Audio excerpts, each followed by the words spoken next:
Oke, jadi kita kembali standby di bawah pohon di pinggir jalan poros.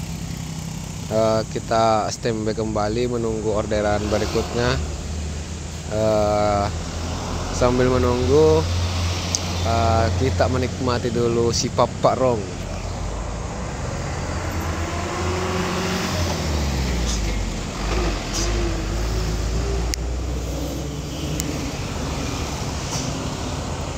Jadi seperti itu ya teman-teman ya. Seperti itu teknik yang saya pakai jalankan orderan. Jadi di setiap selesai pengantaran ke salah satu titik, apabila wilayah tersebut masih wilayah yang ada customer, maka saya akan cari lokasi untuk istirahat sambil menunggu orderan berikutnya. Kecuali kalau pengantaran kita itu adalah wilayah-wilayah pedalaman yang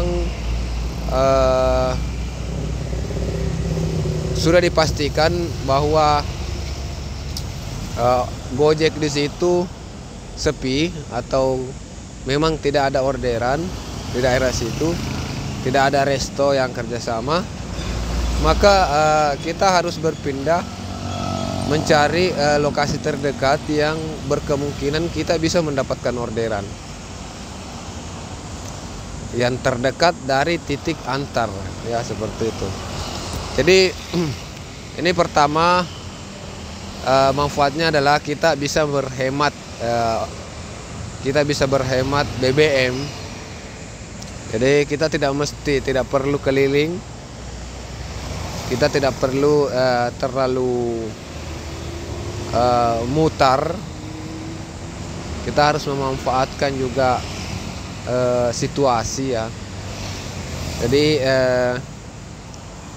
saat selesai pengantaran, mending cari lokasi atau tempat yang bagus untuk nongkrong sambil merokok ya,